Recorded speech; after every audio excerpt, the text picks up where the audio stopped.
My name is Christina Hamilton, and I'm 35 years old. A year ago, I thought I had the kind of marriage people envied, steady, loyal, built on trust. Today, when I think about it all, I see are the cracks I kept patching while pretending they weren't there. It started like most love stories that fool you into believing forever is real. I met Ryan at a friend's backyard barbecue. He was the funny one telling bad jokes with a confidence that made everyone laugh anyway. I was 25, cautious, but drawn to his warmth. We bonded over burnt ribs, bad karaoke, and his hopeless attempts at grilling. By the end of the night, I was hooked. Ryan chased big dreams. He wanted to start his own media company, Travel Be Someone. I admired that. I, on the other hand, was the organized one steady job in HR, family-oriented, the planner to his whirlwind. We balanced each other, or so I thought. When he got an offer in another state to launch a new branch, I didn't hesitate.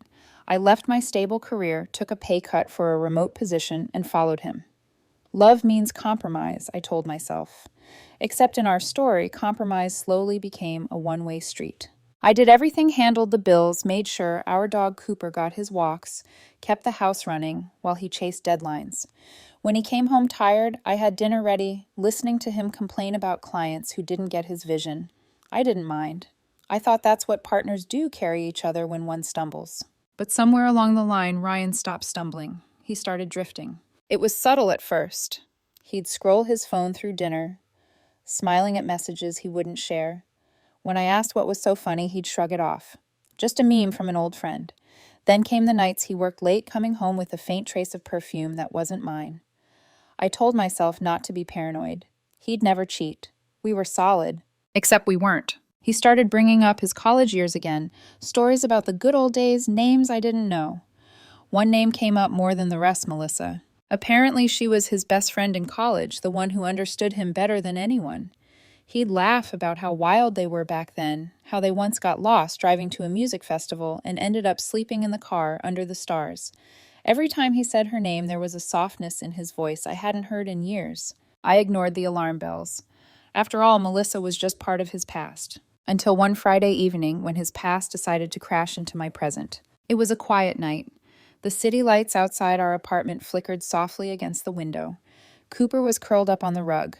I had made Ryan's favorite dinner, pasta with roasted garlic and wine sauce. I wanted to reconnect, to feel like us again. Ryan walked in freshly showered, wearing a new shirt I'd never seen. He looked different, restless.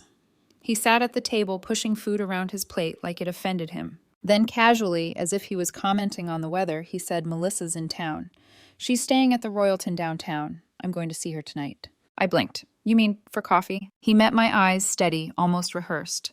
"No, I'm staying with her for a few days. We just want to see if the spark is still there." For a moment, the world went silent. The clock on the wall ticked once, loud, mocking. "You're going to stay with her, as in sleep with her?" My voice came out small, not angry, yet just disbelieving. He exhaled, annoyed. "Don't make it sound so cheap, Christina. I'm being honest about it. I need to know if what we had, Melissa and I, was real. We've been married 8 years, but lately it's stale. You're comfortable, predictable. I want to feel alive again." My stomach twisted. Predictable. That word hit harder than betrayal itself. "So what?" I whispered. "You'll test your chemistry with another woman, and if it doesn't work, you'll come home to your wife like nothing happened." He had the nerve to nod. "Exactly. I'm not leaving you forever, Christina. I just need clarity. It's not cheating, if I'm honest." Not cheating. The audacity of that logic almost made me laugh. For a few seconds, I watched him, the man I had built a life around, now speaking to me, like I was a safety net, not a person. I felt something shift inside me, a quiet snap that was both painful and liberating. "Then follow your heart," I said softly. He frowned. "That's it. You're not going to stop me." "No," I said, standing up. My voice didn't shake. "If your heart belongs somewhere else, I'm not going to compete with it. Have a good trip, Ryan." I picked up Cooper's leash and walked out before he could answer. The night air hit my face, cool and clean, almost kind. I could hear my heartbeat, calm but sharp, like the first breath after drowning. Cooper trotted beside me, unaware that our lives had just changed. Behind me in that apartment filled with all the years I'd given Ryan packed his suitcase to chase an illusion. And for the first time, I didn't feel small. I felt free. Because he wasn't the only one making a decision that night. He thought he was leaving to find his spark, but I was about to show him what freedom feels like. The door clicked behind him, and that tiny sound echoed louder than any argument we ever had. Ryan had left, not just for the night, but for something he called clarity. Cooper looked up at me, tail wagging hesitantly, as if asking whether we were going for another walk. I knelt down beside him, burying my fingers in his fur, trying to ground myself. The air felt heavy. The apartment, our home, suddenly looked foreign, like a hotel room after checkout. I sat at the table, staring at 2 plates of pasta, mine untouched, his half finished. His wineglass still had the imprint of his lips. Everything felt staged, like a cruel joke no one told me I was part of. The clock ticked past midnight. I was still there, frozen in that same chair. I wanted to cry. I wanted to scream, throw the plates, shatter something to make the pain real. But instead, I just sat. My body was calm, too calm. My mind played his words over and over like a scratched record. It's not cheating if I'm honest. I need to see if the spark is still there. You're predictable. Predictable. I whispered it to myself, the syllables tasting bitter. I'd traded pieces of my life to build a world with him. And somehow he'd turned that loyalty into boredom. Around 1 a.m., I called Nina, my best friend since high school. She answered on the third ring, groggy, but alert when she heard my voice. Christina, what's wrong? I laughed, this short, broken sound that didn't feel like me. He's gone. What do you mean gone? Ryan. He left to stay at a hotel with his soulmate from college. Says he wants to see if the spark's still there. There was silence then, an incredulous, he said that out loud, to your face. Mm-hmm. I sipped cold wine, staring blankly at the wall. Apparently, it's not cheating if he's honest about it. Nina swore under her breath. You want me to come over? I hesitated, glancing at the locked door at Cooper sleeping by my feet. No, stay home. I think I need to sit in this for a bit. She was quiet for a moment. Then her voice softened. Christina, listen to me. Don't beg him. Don't chase him. You've already done more for that man than he ever deserved. I know. My voice cracked just once. I just didn't realize how much I was carrying until he dropped it all. Then let it fall, Nina said. And when morning comes, pick yourself instead. After we hung up, I walked through the apartment, turning off lights one by one. The place felt like a museum of my marriage, pictures of vacations, the home sweet home, sign I'd bought after we moved, in the souvenir mugs we collected from road trips. Each object whispered, remember when. At 2 a.m., I sat at my desk and opened my laptop. I didn't plan it, it just happened. My fingers moved faster than my thoughts. I typed an email to my cousin Caroline, who was an attorney. Subject urgent. Need help with divorce papers. Hey, Caro. I know it's late, but I need to file for divorce. Tomorrow morning, if possible. Don't call me tonight. I'm fine. Just need this done quietly. I hit send before I could change my mind. Then I opened another tab. I started transferring money from our joint account to my personal one. It wasn't spite, it was self-preservation. I wasn't going to wake up broke because he needed to find himself in someone else's bed. By 3 a.m., I finally crawled into bed, still in the same dress I'd worn at dinner. The sheets smelled like garlic, and his cologne, sweet, nauseating, haunting. I turned to Cooper, curled at my feet, and whispered, It's just us now, buddy.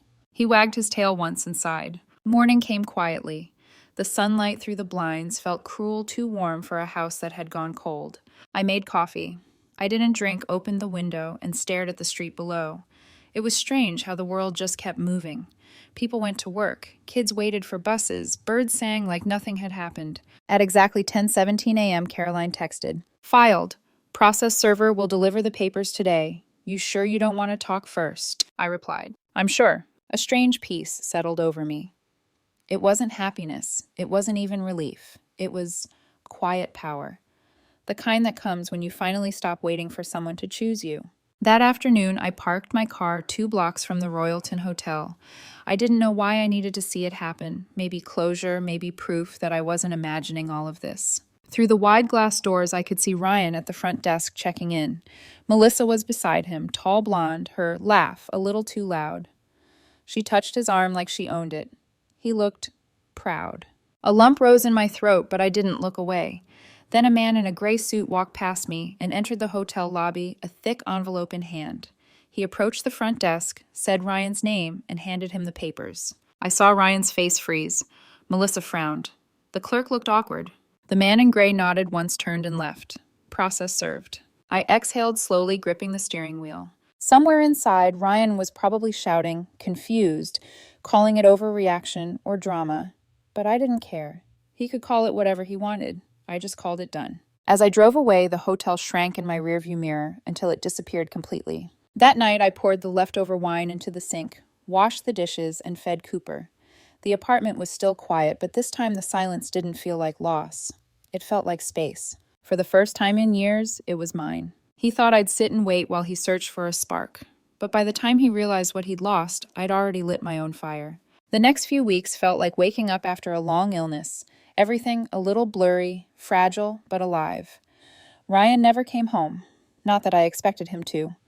After the papers were served, the silence between us became permanent. He tried calling twice. I didn't answer.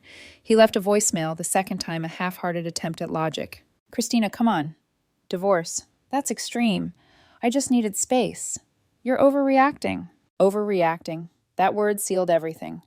I deleted the message and blocked his number. I wasn't going to explain my worth to the man who traded it for nostalgia. The following Monday, I started working from the living room instead of our shared office. I couldn't stand seeing his empty chair. The space still smelled faintly like his cologne and burnt coffee. Cooper became my anchor. Every morning we walked down to the park before sunrise. At first it was just habit, but slowly those walks turned into therapy. I'd breathe in the cool air, watch the city wake up, and remind myself you're still here. Nina came over that weekend with pastries and a fierce look on her face. I saw his Facebook, she said, biting into a croissant. He's posting pictures with her. Melissa. A hotel pool selfie. Caption says, reconnecting with old energy. I smiled faintly, stirring my coffee. Good for him. Let him manifest his disaster. Nina laughed. You're taking this scarily well. I already mourned it while he was still here, I said quietly. Now I'm just cleaning the ashes. And that's what it felt like, burned ruins, but my own to rebuild. I made small changes first. Repainted the bedroom, moved the bed to the opposite wall, boxed up his things, and left them by the door for a courier. Then I opened a new savings account. Then I updated my resume. Each action was a stitch closing a wound I hadn't realized was so deep. There were lonely nights, of course. Nights when I'd reach for my phone before remembering there was no one to text goodnight. But even those moments carried a strange kind of peace, the kind that comes when you stop begging for crumbs and start feeding yourself. A month passed before karma started whispering back. It came through a mutual friend, Lydia, one of those people who thrived on gossip but pretended it was concern. She called me one morning out of nowhere. Christina, you didn't hear this from me, but Ryan's new relationship is falling apart. I froze mid-sip. I didn't even know it was public. Oh, it's very public now. Melissa's husband. Yes, husband found out about the affair. Apparently she was never divorced. He confronted Ryan at some hotel restaurant. It was messy. I blinked, trying not to smile. She's married. Lydia sighed dramatically. Married. And not just that she's been using Ryan to make her husband jealous. The guy posted screenshots. Whole thing went viral in their friend circle. The schadenfreude was almost too rich to digest. So what's Ryan doing now? Trying to save face. Says he was manipulated. Lost a few clients too. Someone leaked that he'd been using company money for their little getaways. I leaned back in my chair, letting the information wash over me. I didn't say I was happy, but I couldn't deny the quiet satisfaction blooming somewhere deep inside. Karma didn't need my help. It was doing just fine on its own. That night, I poured myself a glass of wine, not to numb the pain, but to toast the peace that followed it. I stood by the window watching the city lights blink below the same skyline that once felt suffocating, now wide and alive again. I thought about Ryan and Melissa, somewhere out there, two people chasing sparks only to end up burned. And me, I was learning that peace doesn't roar. It hums quietly when you finally let go. Over the next month, I started rebuilding from the ground up. I accepted a promotion offer I'd turned down years ago, remote management for a bigger team, higher pay, more autonomy. My boss said, "You've changed lately." In a good way. He was right, I had. I stopped apologizing for taking up space, stopped minimizing my feelings, stopped loving people who needed me small. Even Cooper seemed lighter. He ran faster, barked louder, like he could feel it too. I still had moments of grief, like when I found an old photo of us laughing on a beach, or when I heard his favorite song in a cafe. But instead of breaking, I let it pass through me like a memory of someone I used to be. That night, I journaled for the first time in years. I wrote, "He said the spark was gone, but maybe the spark was always mine. He just mistook it for his reflection." Weeks turned into months, and just when I thought Ryan had disappeared for good, karma decided to show me one more act. Lydia texted again, this time with a screenshot. Ryan had posted a vague, somber update. Sometimes the people you think are your destiny are just your lesson. The comments were brutal. Old colleagues dragged him for hypocrisy. Someone wrote, "Guess, Melissa taught you that lesson the hard way. Another should have appreciated your wife instead of your midlife crisis." I laughed until I cried. Not because it was funny, but because it was finally over. The universe had handled what I couldn't. I didn't reply, didn't screenshot it to Nina, didn't even save it. I just whispered thank you to no one in particular and turned off my phone. By spring, I had moved to a new apartment overlooking the river. Lighter walls, wide windows, and the sound of life outside. Sometimes I'd stand on the balcony at night and watch the reflections shimmer on the water, feeling the rhythm of my new life settle in. I wasn't waiting for closure anymore. I had created it myself. And deep down, I knew this piece wasn't the end of my story. It was the intermission right before the ghost from my past would come knocking again. It started with a text, midnight on a Tuesday. "Christina, can we talk?" I think I made a huge mistake. I stared at the glowing screen, my thumb hovering above the message. The same man who told me I was predictable now missed my stability. The same man who packed a suitcase for someone else's bed was suddenly nostalgic for mine. I didn't reply. I deleted it, locked my phone, and went back to sleep. The next morning, there were 3 missed calls, then 5, then 10. By noon, a voicemail. I shouldn't have listened, but curiosity got the better of me. "Christina, and it's me. I don't even know where to start. Melissa wasn't who I thought she was. She lied about everything. She's gone now. I realize what I gave up. You were my real home. Please just talk to me." There it was, the same voice that once sounded like comfort, now dripping with regret. But the funny thing about regret, it always shows up after the damage is irreversible. I didn't call back. I didn't even feel anger anymore, just a calm, heavy silence. By the 3rd day, he escalated. Emails, long, rambling paragraphs about how we could start fresh, how he was in therapy now working on himself, how he finally understood my worth. I rolled my eyes and hit delete. Then came the family. His mother called first. She'd always liked me until her son needed defending. "Christina, he's suffering," she said in that guilt-laced tone only mothers of grown men can master. "He made a mistake, but marriage is about forgiveness." "Forgiveness," I repeated softly. "You mean like how he forgave me when I didn't do anything wrong?" She faltered. "You can't just throw away years like that." "I didn't throw them away," I said. "He did. I'm just refusing to dig through the trash for them." Click, call ended. The next day, his sister texted, "He's miserable, Christina. Everyone makes mistakes. Don't be so cold." Cold. That word again. As if self-respect were frostbite. I blocked the number. The following weekend, I was cleaning when Cooper started barking at the door. I glanced at the clock, 7 p.m. No deliveries expected. Then I froze. That voice. "Christina, it's me. Please open up." Ryan. For a split second, my body betrayed me. My pulse spiked, muscles tensed. Old reflexes.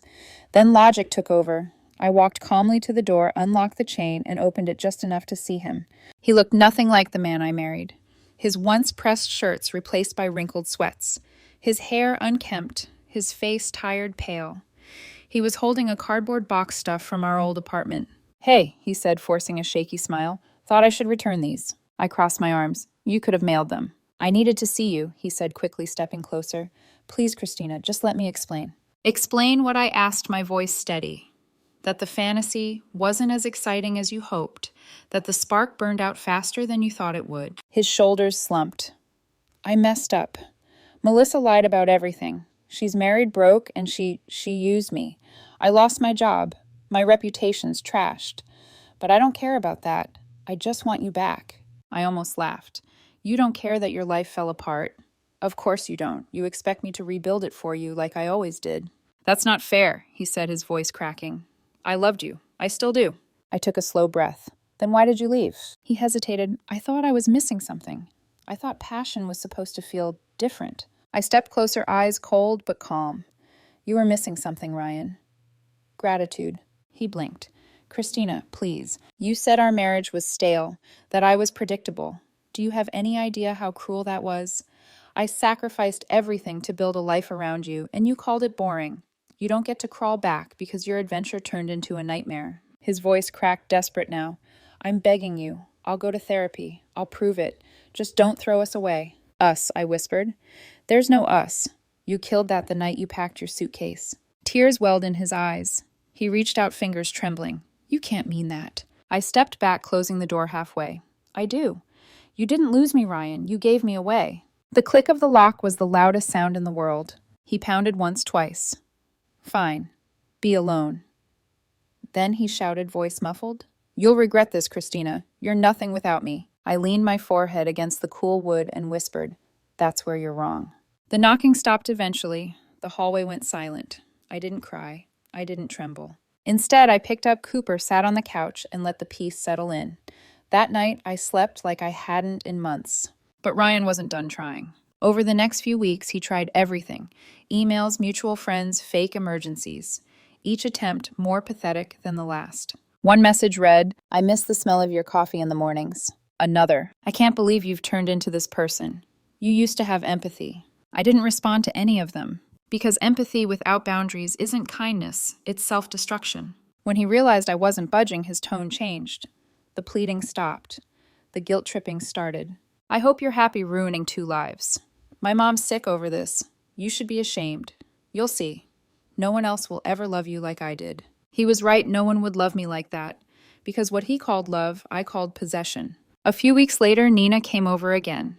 She looked at me sipping tea with a faint smirk. You've changed, Christina. I smiled. Good. You really won't talk to him again, she asked. No, I said simply. I close that door and I don't reopen closed doors, especially not ones that lead back into fire. She grinned. Remind me never to cross you. Don't cheat on me with your college soulmate and you'll be fine. We both laughed, the sound light effortless. That night, as I stood by the window, watching the city lights flicker below, I realized something profound. Closure doesn't come when they apologize. It comes when you stop needing one. Ryan was just a ghost now, a shadow from a story I'd already outgrown. The same door he walked out of as a husband, I'd closed on him as a stranger. And for the first time, I was free not from him, but from the version of myself that still waited for him to come home. A full year passed before I saw him again. By then, I'd built a new life, one that didn't revolve around waiting, pleasing, or explaining. I'd moved to a smaller apartment with a balcony overlooking the river, taken up morning runs, and even started painting again, something I'd given up years ago, because Ryan said it was a hobby with no purpose. It felt good to create something for no one but myself. My mornings were quiet, peaceful. I'd wake early, make coffee, and watch the sun melt into gold over the skyline. Cooper would rest at my feet, content just being beside me. No tension, no pretending, no walking on eggshells. When Lisa, a mutual friend, invited me to her wedding, I hesitated. Ryan might be there, she said gently over the phone.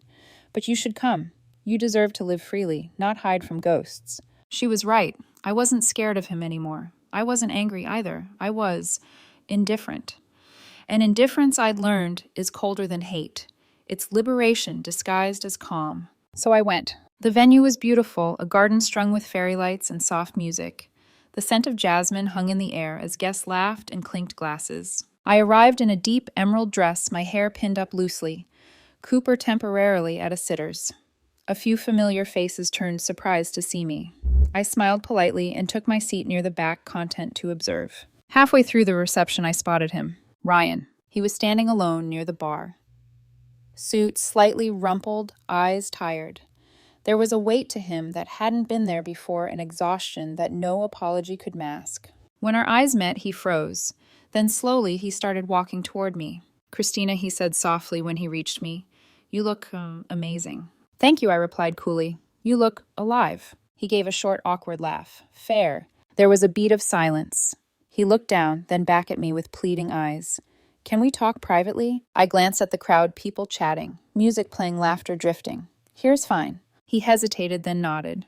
All right, I wanted to tell you I'm sorry. For everything. I was stupid, selfish. Melissa, she lied, manipulated me. I lost everything because of her. I sipped my champagne. Then maybe you gained perspective. He sighed. I have. I've been seeing a therapist, trying to fix myself. But no matter what I do, nothing feels right without you. You were my anchor, Christina. I see that now. You're my real soulmate. I tilted my head, studying him.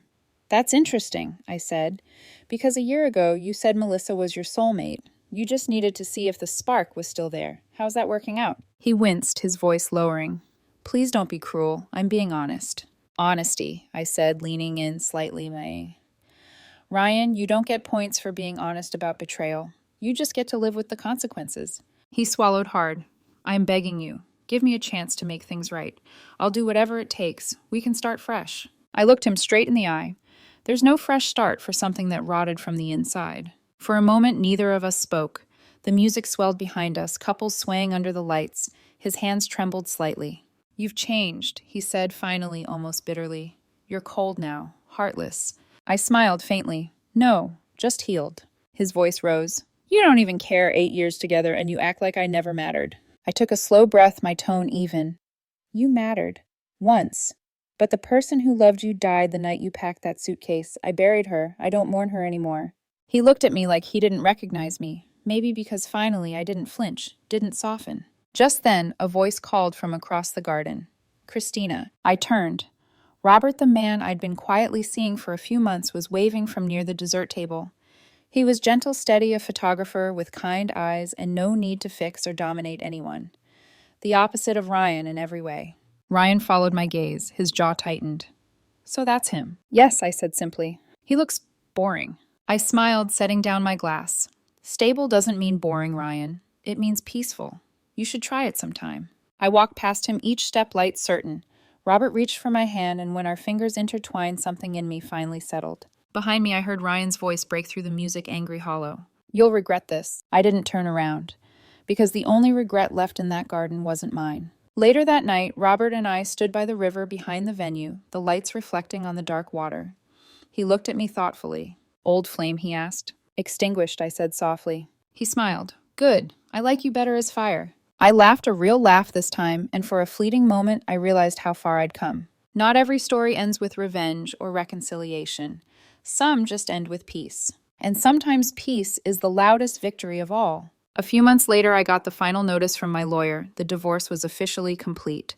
No disputes, no appeals. Clean and final. I sat on my balcony that evening with a glass of wine, watching the sun fade over the city. Cooper lay beside me, his head on my lap. For the first time in a long time, I wasn't thinking about what I'd lost. I was thinking about what I'd gained, clarity, strength, and a self I'd almost forgotten existed. I didn't wish Ryan harm. I didn't need him to suffer. Life had already taken care of that for me. He followed his heart, chasing sparks. I followed my dignity and found fire.